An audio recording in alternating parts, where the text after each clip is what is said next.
अपनी भाभी के लिए क्या मैं अब ननंद से रिश्तेदार बन गई हूँ। विमला देवी अभी खाने की थाली पर बैठी ही थी कि उनकी बहू रश्मि के मोबाइल पर मैसेज टोन बजने लगी। रश्मि ने मैसेज पढ़ा और पढ़ते ही उसका मुंह उतर गया। वह अनमनी सी हो गई थी। विमला जी ने रश्मि से पूछा कि बहू क्या हुआ, सब ठीक तो है। पहले तो रश्मि मना करती रही कि कुछ नहीं हुआ। विमला जी ने फिर से उससे पूछा कि बहू, मैसेज पढ़कर तुम्हारा चेहरा एकदम से क्यों उतर गया, कुछ तो हुआ, क्या बताऊं माँ जी, अब आपसे क्या छुपाना। कल मैं अपनी माँ के यहाँ गई थी, तब माँ ने मुझे बहुत बुरा भला सुनाया। निहारिका भाभी भी बहुत गुस्सा हुई। क्यों बहू, क्या हुआ? तुम्हारी भाभी निहारिका को मैं जानती हूँ, बड़ी अच्छी लड़की है। तुम्हारे मायके की सारी जवाबदारी बड़े अच्छे से संभालती है वह। पर ऐसा क्या किया तुमने जिसके कारण तुम्हारी माँ और भाभी तुमसे खफा थी?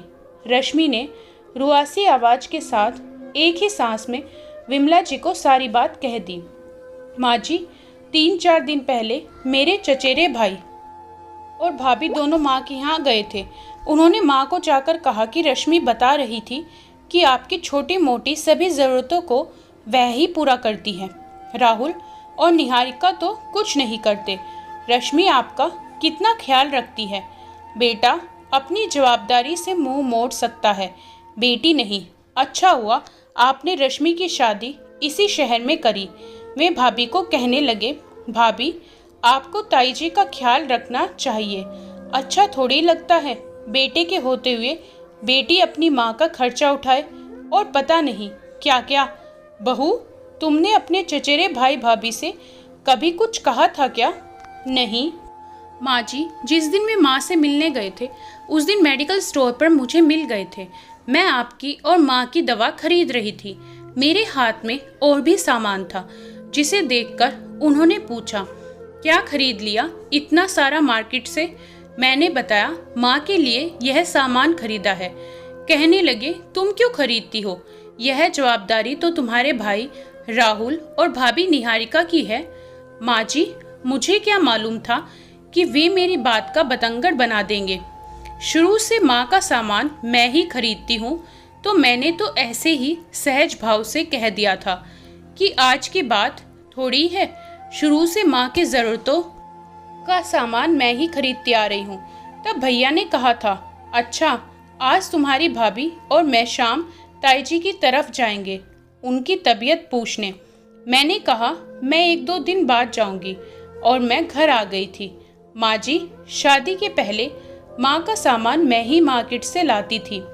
एक दिन माँ के किसी सामान को ना ला पाने के कारण भाभी परेशान हो रही थी, तो मैंने भाभी को कहा था, भाभी आप माँ के सामान के लिए परेशान मत हुआ करिए, मुझे बता दिया करिए, मैं 10-15 दिन में एक चक्कर तो लगाती ही हूँ, रास्ते से लेती आऊँगी।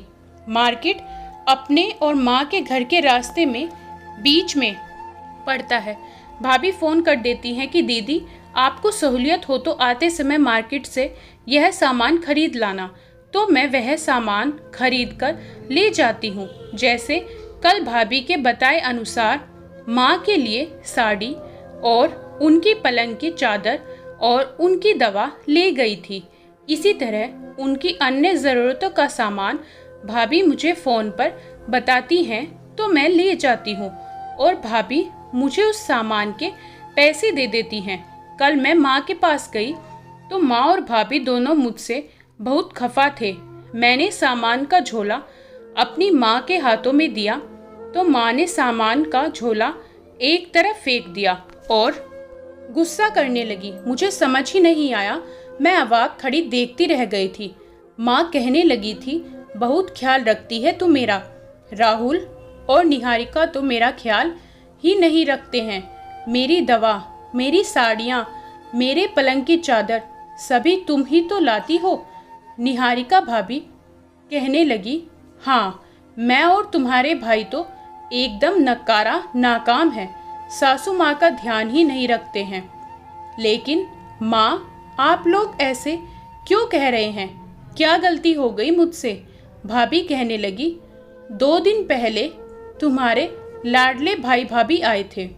उन्होंने हमें बताया कि तुम हमारे बारे में सबको क्या कहती रहती हो। मैं रोने लगी और मैंने कहा, माँ भाभी मेरा यकीन करो, मैंने ऐसा कुछ भी किसी को नहीं कहा।